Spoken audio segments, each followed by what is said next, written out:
আয়োজনে মালখানগর ইউনিয়নবাসী আজকের অনুষ্ঠানের সম্মানিত সভাপতি আমাদের ভাবি, মালখানগর ইউনিয়নের সম্মানিত চেয়ারম্যান জনাব সানজিদা আক্তার, আজকে প্রথম দিনের অনুষ্ঠানের প্রধান অতিথি হিসেবে উপস্থিত আছেন সিরাজ দিগান, শ্রীনগরের মানুষের নেতা শ্রীনগর সিরাজ দিগান বাইশে, যাকে কিছুদিন আগে জাতীয় সংসদ নির্বাচনে জননেত্রী শেখ হাসিনার পার্টিকে নৌকা প্রতীক দিয়ে নির্বাচিত করে এই জনপদের কথা জাতীয় সংসদে তুলে ধরার জন্য নির্বাচিত করেছেন। আমাদের নেতা সিরাজ দিগান উপজেলা আওয়ামী লীগের সম্মানিত সভাপতি,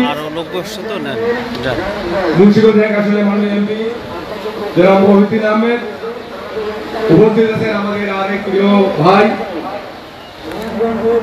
যাকে বাংলাদেশের বিশিষ্ট শিল্পপতিদের মধ্যে একজন ছিলেন জনাব আব্দুর রউফ চৌধুরী সাহেবের সুযোগ্য ছেলে, আজকের উদ্বোধক জনাব রুমন চৌধুরী, উপস্থিত আরো নেতৃবৃন্দ যারা থাকা করেছেন, এখানে আমজাদ হোসেন সাবেক চেয়ারম্যান এবং ব্যবস্থা পরিচালক আল মুসলিম গ্রুপ, উপস্থিত আছেন আপনাদের এই চাঁদপাড়া মালখানগরের কৃষি সন্তান সুবীর চক্রবর্তী, সাধারণ সম্পাদক মুন্সিগঞ্জ জেলা হিন্দু বৌদ্ধ পরিষদ, জনাব প্রথম পাল বিশিষ্ট ব্যবসায়ী সমাজসেবক, জনাব আব্দুল হামিদ মিন্টু বিশিষ্ট ব্যবসায়ী ও সমাজসেবক, উপস্থিত আছেন আমাদের বাদিজা কেন্দ্রীয় যুবলীগ নেতা এমপি সাহেবের সম্মানিত বাবির অনুপস্থিতিতে আজকে যিনি সভাপতিত্ব করছেন আমার বাদিজা রিয়াদ, উপস্থিত সুধী মন্ডলী, আমার সাথে আগত নেতৃবৃন্দ এবং এখানে উপস্থিত আছেন নতুন ইউনিয়নের সম্মানিত চেয়ারম্যান হাফেজ ফজলুল হক, আমার ছোট ভাই আলহাজ আনিসুর রহমান খোকন, উপস্থিত সুধী মন্ডলী, আমার প্রিয় এলাকাবাসী ভাই বোনেরা, আসসালামু আলাইকুম। বাংলাদেশ আওয়ামী লীগ সহ সিরাজ দিগান উপজেলার বিভিন্ন স্তরের নেতৃবৃন্দ, সহকর্মী সহযোগী সংগঠনের বিভিন্ন স্তরের নেতৃবৃন্দ এবং এই মালখানগরবাসী, এখানে উপস্থিত আমাদের এই মালখানগর ইউনিয়নের আওয়ামী লীগের সম্মানিত সাধারণ সম্পাদক এবং সভাপতি সাহেব আনিসুর রহমান মিন্টু এবং চৌধুরী সাহেব মাসুদ চৌধুরী সাহেব, উপস্থিত সুধী মন্ডলী, ভাই বোনেরা, আসসালামু আলাইকুম। মাত্র 2 দিন আগে আমরা পবিত্র মায়ের রমজান শেষ করেছি। দীর্ঘ 1 মাস সিয়াম সাধনার মাস আমরা এই রমজান পালন করেছি। রমজানের শেষ প্রান্তে এসে আমরা ঈদুল ফিতর উদযাপন করেছি গতকাল। আজকে ঈদের পরের দিন এই মেলা আসলে আনন্দ উপভোগের জন্য এই ধরনের মেলা আয়োজন প্রয়োজন, সেটা আমরা উপলব্ধি করি যখন মেলাটা আসি, দেখি লোকজনের লোকারণ্য হয়ে গেছে। বিগত দিনে আমাদের এই সাংস্কৃতিক অঙ্গনে নাটক, যাত্রা, থিয়েটার, মুখাভিনয়, অভিনয়, বিতর্ক প্রতিযোগিতা সহ অনেক মাধ্যমে আমরা এই সাংস্কৃতিক অনুষ্ঠানগুলি করতে পারছি, কিন্তু এই অনুষ্ঠানগুলি দিনে দিনে দীর্ঘদিন যাবৎ স্টেপ বাই স্টেপ এগুলি আমাদের সমাজ থেকে অনেকটা কমে যাচ্ছে। আমরা শুধু নির্দিষ্ট এই ওয়াজ মাহফিলের দিকে ধাবিত হয়ে যাচ্ছি। সমাজের সর্বশ্রেণীর লোকের সর্বভাবেই চাহিদা থাকে ওয়াজ মাহফিল হওয়া দোষের কিছু না, ভালো আমরা দৃঢ়ভাবে লোকজনকে ইসলাম এবং হাদিসের আলোকে আমরা চলবার জন্য হেদায়েত হই।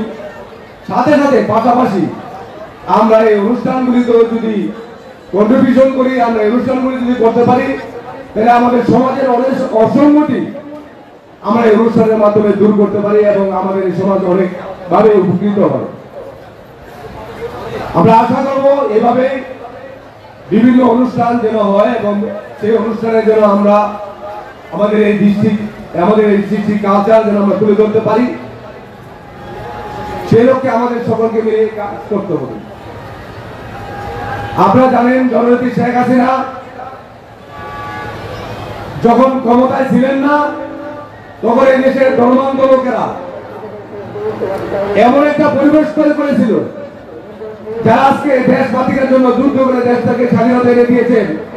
এই দেশটাকে স্বাধীনতা কামী যুগজনকে একটা দেশ উপহার দিয়েছেন, বাংলাদেশ নামক একটা দেশ উপহার দিয়েছেন। এই মুক্তিযুদ্ধের মাধ্যমে এই দেশটা অর্জিত হয়েছে জাতির জনক বঙ্গবন্ধু শেখ মুজিবুর রহমানের নেতৃত্বে।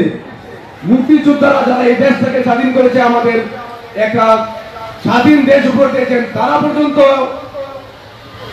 অস্বীকার করতে চাইতো যে আমরা মুক্তিযোদ্ধা না ভাই। তাদের সঠিক পরিচয় তারা দিতে চাইতো না। এমন একটা বিভীষিকাময় পরিস্থিতি এসে একদিন তৈরি করেছিল, যেটা জননেত্রী শেখ হাসিনার ক্ষমতা মস্তদের বসার পর আস্তে আস্তে সেটা এখন বিলুপ্তির পথে। জননেত্রী শেখ হাসিনায় বাংলাদেশের ইতিহাস ঐতিহ্য ধরে রাখার জন্য, বাংলাদেশকে বিশ্বের দরবারে পরিচিত করার জন্য তার মেধা প্রজ্ঞা দিয়ে যেভাবে অবকাঠামো উন্নয়ন করে যাচ্ছেন, সেভাবে বাংলাদেশের ঐতিহ্য ইতিহাসকে তুলে ধরার জন্য বিভিন্ন পদক্ষেপ নিয়েছে। সেটা আপনারা দেখছেন বিভিন্ন মন্ত্রণালয়ের মাধ্যমে বিভিন্ন অনুষ্ঠান উনি করে যাচ্ছেন, যাতে বাংলাদেশের কৃষি কালচার সাংস্কৃতিক সম্বন্ধে বিশ্ব অবগত হতে পারে।